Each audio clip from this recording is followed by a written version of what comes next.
Thank you very much, John. At this conference today entitled Justice and Peace for Kashmir, I think echoing Lord Ahmed's words, it's very important that we get Kashmir back on the centre stage with all the issues around Afghanistan and all the other conflicts and the merging of new relationships.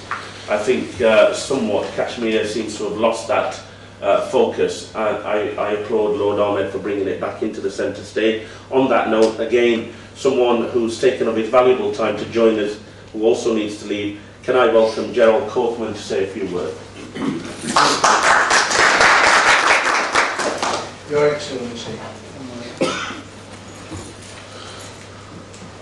I seem to spend most of my time with Lord Ahmed these days. 2 weeks ago we were together in Gaza, seeing for ourselves the horrors that have been taking place there, and we also had a day in Egypt, meeting the Egyptian Foreign Minister and Secretary General of the Arab League and the Speaker of the Egyptian Parliament. This is the fourth of 5 meetings I've got today, which is why I'm late and which is why I shall have to go for a meeting at 4 o'clock. But I did not want to miss this meeting because, as some people may know, I've been involved in the Kashmir tragedy for very, very many years. When I was Shadow Foreign Secretary, I framed the Labour Party policy on Kashmir, which still stands today. And our present Foreign Secretary, David Miliband, has re-echoed this policy, not greatly to the satisfaction of the Indian government. I've been to Jammu and Kashmir on many occasions, and I will never forget on one occasion when I visited Muzaffarabad to see, if you travel out of Muzaffarabad, there's a big cliff on the side, and painted on this cliff was the slogan, "Fight until victory, victory is our hobby." Now, I don't want it to be done by fighting. I want it to be done by negotiation. We have extant Security Council resolutions which are still valid today, as this government has proclaimed. The previous government said they were no longer valid, but this government has asserted that they are valid.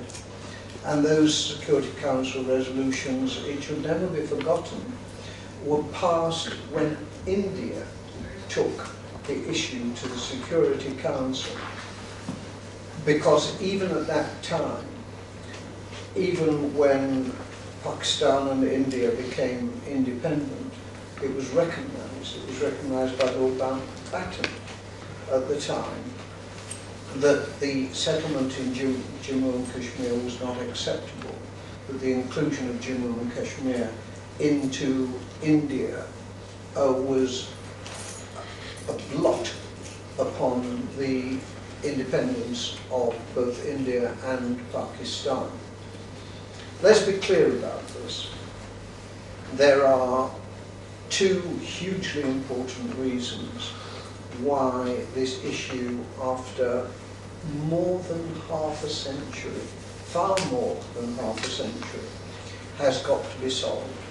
One, of course, is the humanitarian issue, the maltreatment of people, and like others, no doubt, I have visited the refugee camps and I've visited the hospitals and I've visited both sides of the line of control.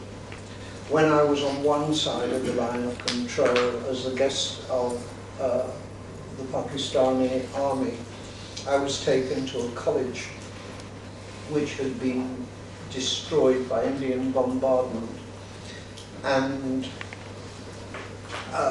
very polite, because the Pakistani army is very pucker. The officer who was escorting me asked me not to take photographs because it was a military objective. A couple of weeks later, after I visited Srinagar, I was taken up to a mountain top, and from the mountain top, an Indian gun emplacement we saw that same college which that gun emplacement had destroyed, and the Indians had a far better view of it than I had down from the river when they asked me not to take photographs. Efforts have been made.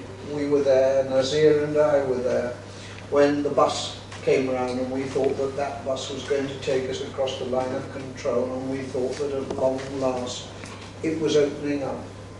But it hasn't. And when I say that there are two reasons why it is absolutely essential that this issue be solved. One reason is, as I've said, the humanitarian consequences. But the second reason is the fact that we have two nuclear powers confronting each other who have fought 3 wars already on this. And I am very disappointed that the United States President has not put this issue high up on his agenda. The United States says that it values Pakistan for its role in what is taking place and the terrible incursions by the Taliban into Pakistan. It is impossible to solve those issues. It is impossible to protect the security and integrity of the Islamic Republic of Pakistan if this issue is not solved. It is no exaggeration to say that the balance of peace in the world depends upon solving this issue. And therefore, I greatly value what is taking place. I greatly value the conference that Nazir has called today, because, like others no doubt, I went to the European Parliament as part of a campaign which was taking place then to raise the profile, to increase the priority, because there are two issues on the face of this earth today which menace the future of the planet.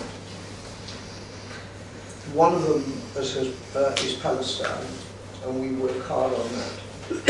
The other is Kashmir. And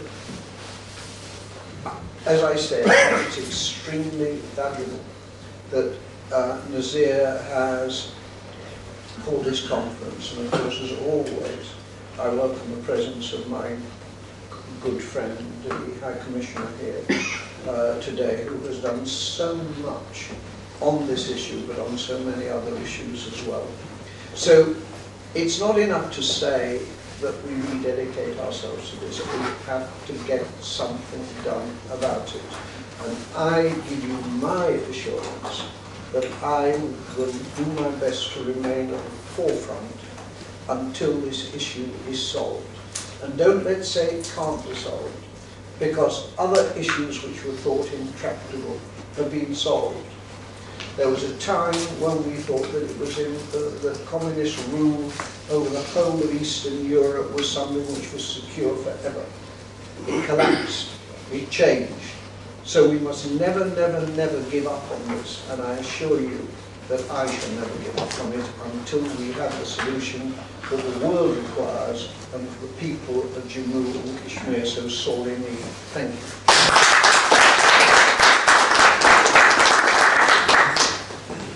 And I have to say those stern words again give comfort to the Pakistani and Kashmiri community, and that's why I think wholeheartedly Lord Ahmed and you get on like a house on fire, although his wife might be jealous if you're spending that much time with him.